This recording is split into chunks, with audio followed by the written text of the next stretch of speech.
قتل کیا جانا تھا. یہ کہیں شہزادے تھے کسی چھوٹی سی مملکت کے، اور وہاں سے ان کو کسی نے بچایا کسی طریقے سے، اور پھر یہ صحرا میں رہے روپوش، اور وہاں کسی نبی کی تعلیم سے ان کو آشنائی ہوئی ہے. ہو سکتا ہے کوئی اسرائیلی نبی ہی کی تعلیم ہو، یہ بھی ہو سکتا ہے کہ زرتشت جو ہیں وہ بھی کوئی اللہ کے نبی ہوں اور ان کی تعلیم ان تک پہنچی ہو، لیکن خود ان کا کردار جو قرآن پیش کر رہا ہے وہ بہت ایک نیک مومن صالح ایک بندہ مومن اس کا کردار ہے. یہ کردار جو ہے کسی بھی درجے میں 1% بھی جو ہے وہ کسی اور دوسرے فاتح پر یا کسی اور حکمران کے اوپر جنہیں بھی ہم جانتے ہیں تاریخی اعتبار سے ان پر منطبق نہیں ہوتا. یہ انہی کی شخصیت ہے. وَيَسْأَلُونَكَ عَنِ ذِي الْقَرْنَيْنِ، اور اے نبی آپ سے پوچھ رہے ہیں ذوالقرنین کے بارے میں. قُلْ سَأَتْلُو عَلَيْكُم مِّنْهُ ذِكْرًا، ان سے کہیے میں ان قریب تمہیں اس کے بارے میں کچھ حالات بتاتا ہوں. اِنَّا مَكَّنَّا لَهُ فِي الْأَرْضِ، ہم نے اسے زمین میں بڑا تمکن عطا کیا تھا، غلبہ عطا کیا تھا. وَآتَيْنَاهُ مِن كُلِّ شَيْءٍ سَبَبًا، اور ہم نے اسے ہر طرح کا ساز و سامان، وسائل و ذرائع، تمام اسباب جو ہیں فراہم کر دیے تھے. فَأَتْبَعَ سَبَبًا، تو انہوں نے پھر ایک مہم تیار کی، یعنی ایک فتوحات کا دائرہ مغرب کی طرف. حتیٰ اذا بلغ مغرب الشمس، یہاں تک کہ جب وہ سورج کے غروب ہونے کی جگہ تک پہنچ گئے.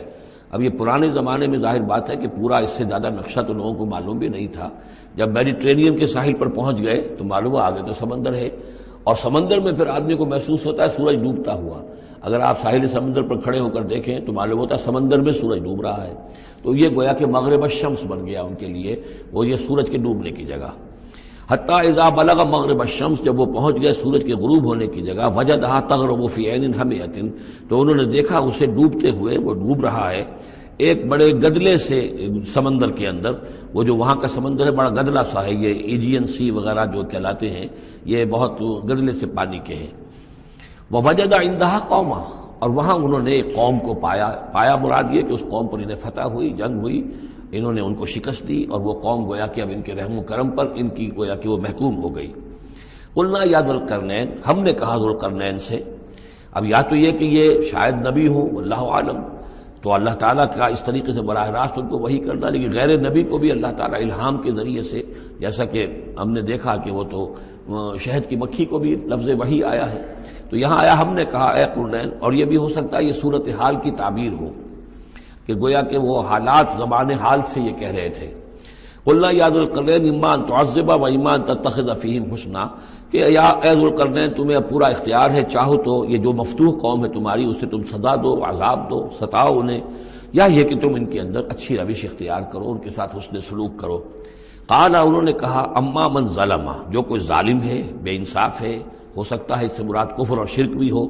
فسوف نعذبہ ثم يرد الى ربہ فیعذبہ عذابا نکرا، تو اسے تو ہم عذاب دیں گے، سزا دیں گے، اور پھر وہ لوٹایا جائے گا اپنے رب کی طرف، پھر اس کا رب اس کو عذاب دے گا جو اصل عذاب ہے، برا عذاب، سخت عذاب.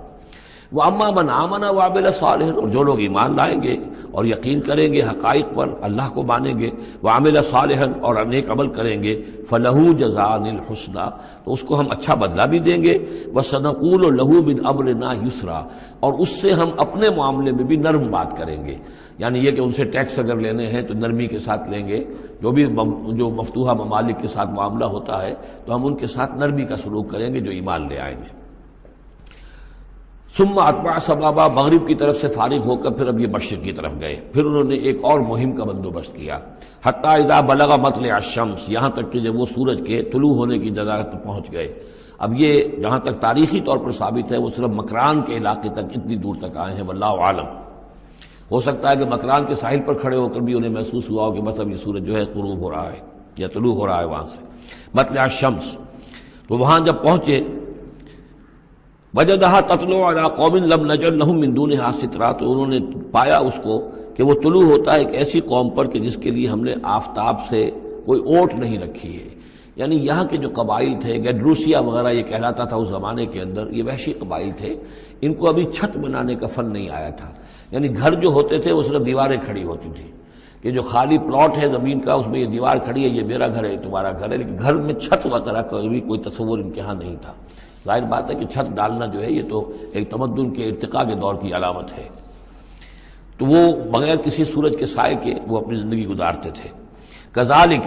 ایسا ہی ہوا وہاں بھی، یعنی جو پہلے ہوا تھا کہ یہاں بھی معاملہ وہی ہوا کہ اللہ تعالیٰ نے اختیار مطلق انہیں دیا، فتح دی، لیکن انہوں نے یہاں بھی یہی کہا کہ جو نیک لوگ ہوں گے ان کے ساتھ ہم نرمی کریں گے اور جو شریر ہوں گے ان کو سخت سزا دیں گے۔ وَقَدْ أَحَطْنَا بِمَا لَدَيْهِ خُبْرًا، اور ہمیں پوری طرح معلوم ہے کہ جو وہاں اس کی خبر ہوئی اور جو بھی حالات وہاں گزرے، جو ماجرا وہاں ہوا۔ ثُمَّ أَتْبَعَ سَبَبًا، اب یہ تیسری آ رہی ہے، ثُمَّ أَتْبَعَ سَبَبًا، پھر اس نے ایک اور مہم تیار کی، یہ شمالی مہم ہے۔ حتیٰ اذا بلغ بین السدین، یہاں تک کہ جب وہ دونوں پہاڑوں کے درمیان پہنچ گئے، دو دیواروں کے درمیان پہنچ گئے، تو یہ سمجھ لیجئے بحیرہ کیسپیئن داہنی طرف ہے، مشرق میں بحر اسود، اس کے درمیان یہ سلسلہ کوہ ہے اور یہ پیرلل چلتے ہیں دو، اور ان کے درمیان سے پھر وہ درے ہیں کہ جن میں سے ہو کر شمالی علاقے سے جو وحشی قبائل تھے وہ آ کر یہاں حملہ کرتے تھے، تاخت و تاراج کرتے تھے، لوٹ مار کر کے چلے جاتے تھے، جن کو یاجوج ماجوج کہا گیا ہے۔ حتیٰ اذا بلغ بین السدین، جبکہ یہ پہنچے ان دونوں دیواروں کے درمیان، وجد من دونہما قوما، تو انہوں نے پایا ان دونوں کے ورے ایسے لوگوں کو، لا یکادون یفقہون قولا، یہ لوگ بھی ایسے تھے غیر متمدن، کیونکہ بات سمجھتے نہیں تھے، یعنی زبان ایسی ہوگی کہ جو ان کی سمجھ میں نہیں آ رہی تھی، لیکن یہ کہ کسی نہ کسی ذریعے سے انہوں نے اپنا ایک مطلب، اپنی ایک عرضداشت پیش کی۔ قالوا یا ذا القرنین، انہوں نے کہا کہ اے ذو القرنین، ان یاجوج و ماجوج مفسدون فی الارض، یاجوج اور ماجوج جو قومیں ہیں یہ زمین میں بہت فساد مچانے والی ہیں۔ فہل نجعل لک خرجا، تو کیا ہم آپ کے لیے ایک سالانہ خراج مقرر کر دیں، الا ان تجعل بیننا و بینہم سدا، اس کے عوض کہ آپ ہمارے اور ان کے درمیان ایک سد تعمیر کر دیں، ایک دیوار حائل کر دیں کہ وہ ہم پر حملہ آور نہ ہو سکے، یعنی درے کو بند کر دیا جائے۔ یوں سمجھیے جس اصول پر کہ آج کل ڈیم بنتے ہیں، ڈیم کیا ہے کہ ایک پہاڑی سلسلہ یوں آ رہا ہے، ایک پہاڑی سلسلہ یوں آ رہا ہے، دریا درمیان میں سے گزر رہا ہے، آپ نے گزرگاہ پر ایک دیوار کھڑی کر دی تو یہ گویا کہ ایک آرٹیفیشل لیک کریٹ ہو گئی، پانی یہاں جمع ہو رہا ہے۔ تو اگر پہاڑی سلسلے دو چل رہے ہوں، ان کے درمیان جو راستہ ہے اس کو اگر بند کر دیا جائے، ایک دیوار کھڑی کر دی جائے اور اس دیوار کے مضبوط دیوار ہو، تو ظاہر بات ہے کہ پھر ادھر سے کوئی آ کر حملہ آور نہیں ہو سکتا، ان کے لیے ایک حفاظت کا سامان ہو جاتا ہے۔ یہاں یہ سمجھ لیجئے کہ یاجوج ماجوج سے کیا مراد ہے۔ حضرت یافس علیہ السلام، جو تین بیٹے تھے حضرت نوح علیہ السلام کے، سام، حام، یافس، سامی نسل کے بارے میں تو ہم نے بہت کچھ سمجھ لیا کہ حضرت ابراہیم بھی سامی نسل سے تھے، پھر قوم عاد بھی سام ہی کی نسل کی ایک شاخ تھی، قوم سمود بھی اسی کی شاخ تھی، یہ تمام جو ہے یہ تو سیمیٹک ریسز ہیں۔ حضرت یافس کی اولاد نے یہ سینٹرل ایشین ماؤنٹینز کا جو سلسلہ ہے اس کو کراس کیا اور شمال میں چلے گئے، اور شمال میں جا کر دائیں بائیں پھیل گئے، پھر یہ میدان ہے، ٹنڈرے کے میدان اور فلانے میدان اور بڑے بڑے کھلے میدان ہیں، تو گویا کہ ایشیا کو درمیان میں جو سلسلہ کوہ تقسیم کر دیتا ہے، ایک شمالی حصہ ہے، ایک اس کے جنوبی حصہ ہے، یہ شمالی میں چلے گئے اور جا کر پھر پھیلنے میں وہ مشرق کی طرف آئے تو چین اور ہند چینی تک یہ ساری قومیں جو ہیں یہ یلو ریسز، یہ انہی کی نسل سے ہیں، اور مغرب میں چلے تو روس، اور روس سے ہو کر روس کے ساتھ ملتا ہوا علاقہ اسکینڈینیوین کنٹریز کے ساتھ، پھر وہاں سے وہ اتر کے، اور یورپ کے بھی جو یہ مغربی ممالک ہیں، اینگلو سیکسنز جو ہیں، یہ بھی در حقیقت اسی سے اسکینڈینیوین کنٹریز سے اترے ہوئے لوگ ہیں۔ تو یوں سمجھ لیجئے کہ ویسٹرن یورپ اور ایسٹرن یورپ کا بھی خاص طور پر شمالی علاقہ، اور پورا یہ روس کا علاقہ، اور پورا صحرائے گوبی، اور پورا چین، اور وہاں تک جو ہے ہند چینی تک، یہ یافس کی نسل ہے۔ یافس کے جن بیٹوں کے نام تورات میں آئے ہیں، کئی نام ہیں، وہ کوئی ایک دو نہیں، ان میں گوگ اینڈ میگوگ بھی ہے، توبال بھی ہے، موسک بھی ہے، موسک ایک شخص کا نام ہے، اور موسکو ہو سکتا ہے کہ اسی نے آباد کیا ہو اور وہیں سے وہ نام بنا ہو۔ توبال اور بالٹک سی جو ہے اس ایریا کے اندر جو ہے بالٹک سٹیٹس، توبال ان کے ایک بیٹے کا نام تھا، یہ تورات کے اندر نام دیے گئے ہیں۔ گوگ اینڈ میگوگ، جاجوج ماجوج، یہ بھی انہی کے بیٹوں کے۔ یہ تمام اقوام جو ہے یہ وحشی ہیں، اور یہ تاخت و تاراج کرنا، لوٹ مار کرنا، یہ ان کا طریقہ ہے، اور ان کا ہے ذکر جو یہاں پر ہو رہا ہے۔ یہ جو سیلاب آیا تھا، کولونیل سیلاب جو ہم پر آیا تھا، جس میں کہ یہ اینگلو سیکسنز تھے، یہ سب کے سب جو ہیں یہ اسی نارڈک ریسز سے ہیں، یہ بھی یاجوج اور ماجوج کی نسل ہیں۔ ایک سیلاب ان کا آ چکا ہے جو آیا تھا یورپ کے سے نکل کر، یہ کولونیل سیلاب آیا اور پوری دنیا کے اوپر چھا گیا تھا، ایشیا اور افریقہ کو انہوں نے فتح کیا، کولونائز کیا۔ اب اگرچہ ان کی وہ بساط ایک دفعہ تو لپیٹ دی گئی ہے، وہ واپس چلے گئے ہیں، انڈائریکٹلی ہم پر حکومت کر رہے ہیں۔ ابھی ان کے جو ملٹی نیشنلز ہیں ان کے ذریعے سے، یا بینکوں کے ذریعے سے، IMF کے ذریعے سے، ورلڈ بینک کے ذریعے سے انڈائریکٹ حکومت ہے جو نیو ورلڈ آرڈر ہے۔ لیکن یہ ہے کہ ابھی ایک اور جو سیلاب ان کا آنے والا ہے وہ آتا ہے احوال قیامت کے معاملات میں۔ آرمگڈون کے بعد جب حضرت مسیح علیہ السلام کا نزول ہو چکے گا اور یہودیوں کا خاتمہ ہو چکے گا، اور پھر یہ کہ تمام جو عیسائی ہیں وہ مسلمان ہو جائیں گے، عیسائیت ختم ہو جائے گی حضرت مسیح علیہ السلام کے آنے کے بعد، اور مسلمان اور عیسائی مل کر ایک ملت بن جائیں گے، سب مسلمان ہوں گے۔ اس کے بعد آخری سیلاب پھر آنا ہے جو اس کے خلاف وہ احادیث میں آتا ہے، پھر وہ یاجوج اور ماجوج کا ہوگا۔ اور میرے نزدیک یہ یاجوج اور ماجوج جو ہے وہ ایسٹرن علاقے سے آئیں گے، چائنا وغیرہ سے، ہند چینی سے۔ آرمگڈون جو ابھی ہونی ہے فوری طور پر بڑی جنگ، اس میں یہ لوگ جو ہے بیٹھے رہیں گے، یہ جنگ میں حصہ نہیں لیں گے۔ یہ مڈل ایسٹ میں جنگ ہوگی، یورپین پاور ساری ہوں گی، کرسچین پوری طاقتیں ہوں گی، اور ادھر جو ہے مسلمان ہوں گے، اور حضرت مہدی جو ظاہر ہوں گے، جو اللہ تعالیٰ ایک عنایت کرے گا مسلمانوں کو لیڈر عرب کے اندر، وہ پیدا ہوں گے، مجدد ہوں گے، اور ان کے ذریعے سے عرب کے اندر ایک اسلامی حکومت بھی قائم ہوگی۔ لیکن ان کے لیے مدد کے لیے خراسان کے علاقے سے فوجیں آئیں گی، مشرق سے آئیں گی، اور یہ علاقہ جو ہے وہ ہے جو ہمارے قریب ہے، اور ہم بھی اسی علاقے میں ہیں۔ اللہ تعالیٰ ہمیں توفیق دے کہ یہاں وہ ہم پہلے اس نظام میں خلافت قائم کریں، تاکہ یہاں سے پھر فوجیں جائیں اور حضرت مسیح کے ساتھ ہو کر اور حضرت مہدی کے ساتھ ہو کر عیسائیوں اور یہودیوں کے ساتھ جنگ کریں، اور بالآخر پھر یہ کہ پوری دنیا میں اسلام کا بول بالا ہوگا۔ لیکن جب یہ ہو چکے گا، اس کے بعد ایک سیلاب پھر آئے گا یاجوج اور ماجوج کا۔ تو یہ چونکہ پوری ایک سلسلہ ہے، ایک نسلیں ہیں اس کے اندر بہت سی، تو ان میں چونکہ تفسیری اعتبار سے بہت سی باتیں جو ہے مختلف آراء بھی سامنے آئیں گی، تو میں نے جو رائے میری ہے وہ آپ کے سامنے بیان کر دی ہے۔ اس وقت بھی وہ یاجوج ماجوج تھے جو ان شمالی دروں سے آ کر حملے کرتے تھے۔ الا ان تجعل بیننا و بینہم سدا،